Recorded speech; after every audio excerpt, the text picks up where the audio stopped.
Hello guys and welcome to iQuanta's YouTube channel. आपके लिए एक बहुत बड़ा अपडेट है। एफएमएस दिल्ली के फॉर्म्स आउट हो गए हैं एंड लास्ट डेट कैट से पहले है विच इज़ 26 नवंबर। तो अभी तक का अगर हम सारे कॉलेजेस का अपडेट देखें तो यार आपका एसपी जैन के फॉर्म्स आउट हो गए हैं, उसका भी जो लास्ट डेट है कैट से पहले है, आई थिंक अराउंड 28 नवंबर है। देन उसके अलावा अगर आप देखोगे एमडीआई गुड़गांव का भी 28 नवंबर है, आईएफटी दिल्ली का भी कैट से पहले है which is also I think 28 November. And then अब आपका एफएमएस दिल्ली है जो कि आपका 26 नवंबर है। तो ये एक ऐसे चार कॉलेजेस हैं जो कि आपको डेफिनेटली फिल करने चाहिए। एंड बहुत सारे स्टूडेंट मेरे से ये भी कहते हैं कि यार हमारे मॉक्स में अराउंड 80 परसेंटाइल 82 परसेंटाइल आ रहा है, 75 परसेंटाइल आ रहा है, उसके बाद भी क्या मैं एफएमएस का फॉर्म फिल करूं? तो आई ऑलवेज से कि यार यू नेवर नो कि कैट का पेपर कैसा कैसा है। मे बी कुछ सेट जो आपने एग्जाम से 2-3 हफ्ते पहले कहीं किए हुए हैं, सिमिलर टाइप का सेट आपको मिल जाए। एक सेट आपने थोड़ा जल्दी सॉल्व कर लिया, आपका 10-15 परसेंटाइल 20 परसेंटाइल का आपको फ़र्क दिखेगा। 4-5 क्वांट के क्वेश्चन ईजी मिल गए तो बहुत ज़्यादा डिफरेंस आ सकता है। तो कभी भी ये नहीं सोचना है कि यार मेरे तो मार्क्स कम आ रहे हैं तो मैं क्यों फॉर्म फिल करूँ। एंड एफएमएस के तो आई थिंक फॉर्म फीस भी बहुत ज़्यादा नहीं है। जब हमने आगे फिल करने का ट्राई किया तो उसमें दिखा रहा था कि 1000 रुपये के अराउंड आपकी फॉर्म फीस है, तो फिल करना चाहिए।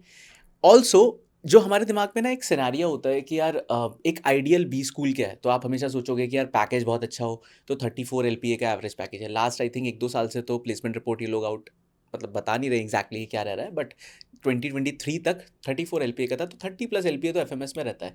देन आपके दिमाग में होता है कि यार आरओआई टर्म्स पे बहुत अच्छा होना चाहिए, तो 2 लाख रुपए के अराउंड फीस है। देन उसके बाद रहता है कि यार मेरी प्रोफाइल उतनी अच्छी नहीं है तो मेरे को ज़्यादा चांस कैट एग्जाम के थ्रू मिले कि अगर मेरा कैट में अच्छा आता है तो मैं इस कॉलेज में एडमिशन ले लूँ। तो इसमें यही चीज़ें मैं आपको सिलेक्शन क्राइटेरिया भी दिखा देता हूँ। यहाँ पे अगर आप देखोगे तो ये एफएमएस का सिलेक्शन क्राइटेरिया है। इसमें अगर आप देखोगे तो यार कैट 25 का जो आपका स्कोर है उसका 50% वेटेज रहने वाला है। आपका जो क्लास 10th एंड 12th का जो स्कोर है उसका 10% वेटेज है। इसके अलावा ना तो आपके वर्क एक्सपीरियंस को कोई वेटेज है, ना आपके ग्रेजुएशन स्कोर को है। तो हाँ, जो वो वर्क एक्स वाले जितने भी लोग हैं जिन पे 2-3 साल का वर्क एक्स है, जिसका एडवांटेज उन्हें आईएम्स में मिलता है, स्पेशली आईएम बैंगलोर अगर आप देखोगे अच्छा खासा वेटेज रहता है, अहमदाबाद में भी आपको फ़ायदा मिलता है, वो बेनिफिट आपको यहाँ नहीं मिलने वाला। एंड यही प्रोबेबली रीज़न है कि एफएमएस का अगर आप बैच प्रोफाइल भी देखोगे 54% के आसपास फ्रेशर स्टूडेंट होते हैं, जो कि बहुत ज़्यादा है। मतलब इतना यूजुअली होता नहीं है बी स्कूल्स में।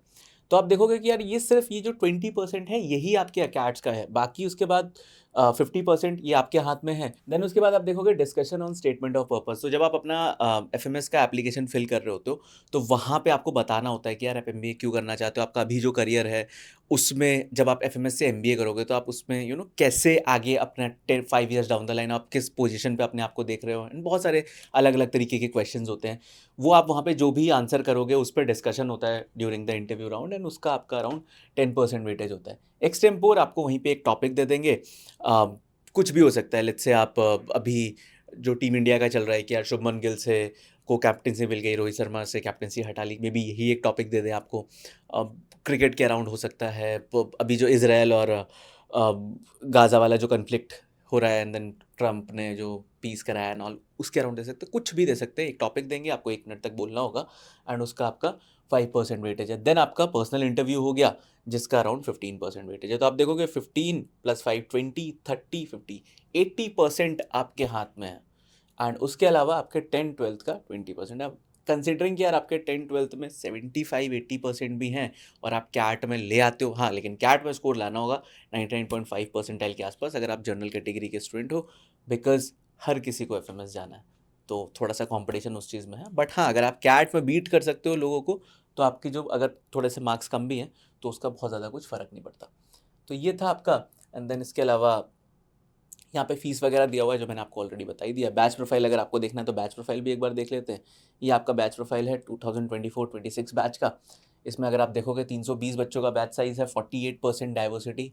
Then B Com C A B B A के इतने स्टूडेंट हैं। एंड उसके अलावा जो मैं आपको बता रहा था फ्रेशर 54%, बहुत बड़ा नंबर है ये।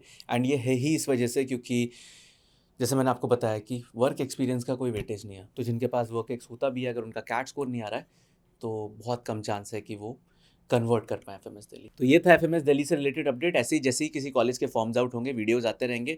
बट अगर आपको अपडेटेड रहना है तो आप एक चीज़ कर सकते हो, चैनल को सब्सक्राइब कर लो। एंड नीचे ना एक इंस्टाग्राम पेज का भी लिंक होगा, वहाँ पे भी जैसी फॉर्म आता है हम तुरंत अपडेट डाल देते हैं, तो आप कुछ भी कभी मिस नहीं करोगे। All the best.